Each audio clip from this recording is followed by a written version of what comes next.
I think the Ebionites, James's group, meaning the poor, were adopted. I know that they were adopted. So that's considered in the Gospel of Hebrews is where, in fact, it also has Jesus sitting down, breaking bread with James.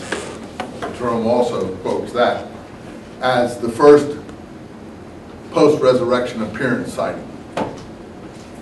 And it's James who wants to eat with him, like the two on the road to Emmaus in the Gospel of Luke, if you're familiar with that. In any event, I think the Palestinian, insofar as they're Christian or Essene or bathing or Qumran or Jamesian or Ebionite, they go towards adoption sonship. And as you go west, it becomes more Greco-Roman imperial sonship. And you have to pick where you stand on that. I'm not a preacher in that. I'm a preacher, but not in that regard. I lay out the two possibilities. I tell you where I lean to, but you see where I lean to, so I don't have to tell you. But you have to decide where you lean. But you see, I didn't realize it was here in the Gospel of John, too, the difference. Anyway, let's go on.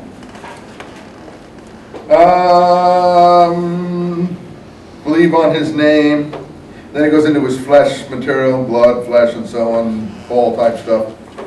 That gets him excited again about the Word. And the Word, because he's talking about flesh, so now he goes into and the Word became flesh.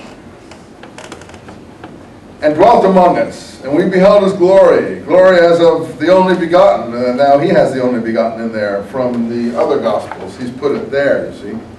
From the Father, full of grace and truth. You know, he's got both approaches here. John bears witness to him, crying, saying, this was he of whom it is said, he that come after me become before me. He loves these things. Come after, come before, for he was before me, and so on and so forth. These tongue-twisting sort of, things that mystify you, conundrums or whatever. For he of the fullness we all received in grace, for grace for the law was given by Moses. Okay. Grace and truth came from Jesus Christ. So Moses is first, but then Jesus gave something else. This is a later than summary of, obviously, sometime later. I would have to put this 50 or 75 years after the events in question, at least. No man has seen God at that time, the only begotten Son, which is the bosom of Father, hath declared. So there's multiple contradictory things in here. Very poetic, very attractive, and of course people have always liked it. When I met some of these problems, some priests in Palestine, in Israel, Palestine, back in the 60s. One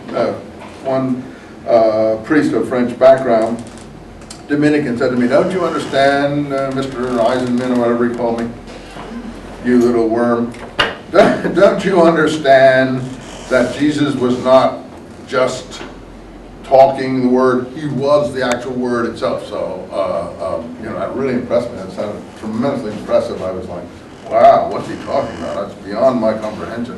And I realized he was just talking about the prologue of the Gospel of John, you see. And then he was trying to show me that, And that, for a while I wrestled with what he was trying to tell me on those kinds of things. But from the Dead Sea Scrolls perspective, I think as you become perfect, and they have the perfection ideology in the scrolls, they talk about walking in the way of perfection, or they actually call themselves the perfect of the way.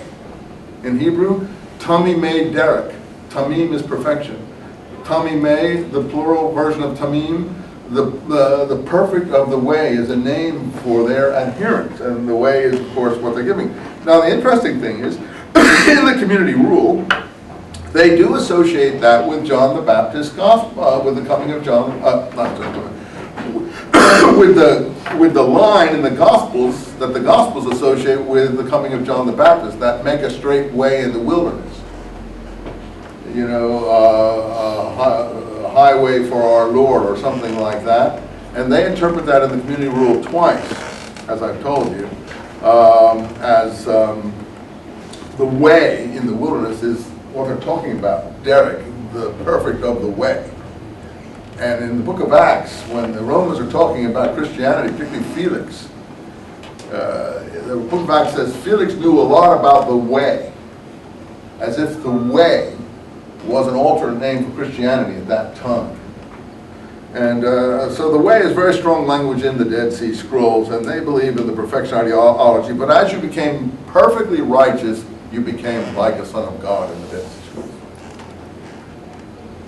The hymns in the scroll say, I have raised you on my lap, I have succored you, I am a father to all the sons of truth. It's a passage in the hymns that come on that God is the father to all the sons of truth. Multiple sonship, okay? Okay, quick here before you run. I know you want to go. Let's look at, I have a quick precedent before we get into Matthew and Matthew and Luke's genealogy and then the baptism thing. This Luke 1:1-4, for as much as you have been taken in hand to draw up a narrative concerning these matters which have been filled among us, even as they delivered them unto us, which from the beginning we were eyewitness and minister of the word.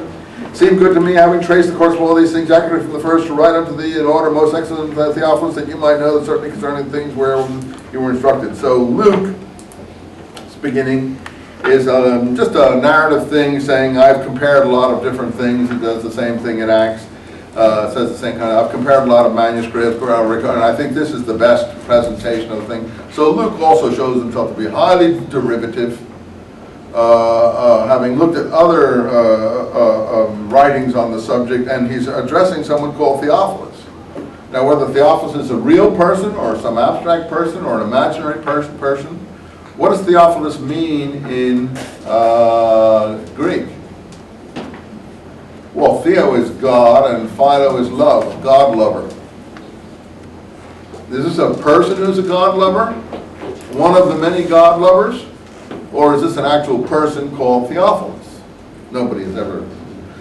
Some people say that the translation of John, Yohanan, God comforts, would be Theophilus. I don't know. I can't see that this is a person called John that he's writing to. I can't tell you what's going on. I can only tell you that Luke admits that he's comparing manuscripts. Again, that shows a later documentary approach. Now, you say, what about the title Luke? These titles did not get on the Gospels at the beginning, it seems. I don't know when Luke became associated with the Gospel of Luke, but Luke is certainly a traveling companion of Paul in the historical Luke. He's Lucas, a physician from Cyrene, which is in North Africa, Libya. That's who Luke is supposed to be. Where is he mentioned? In Acts. And he may be mentioned in Paul's letters. You'd have to use, I can't pull it out right now. Okay, you want to go home?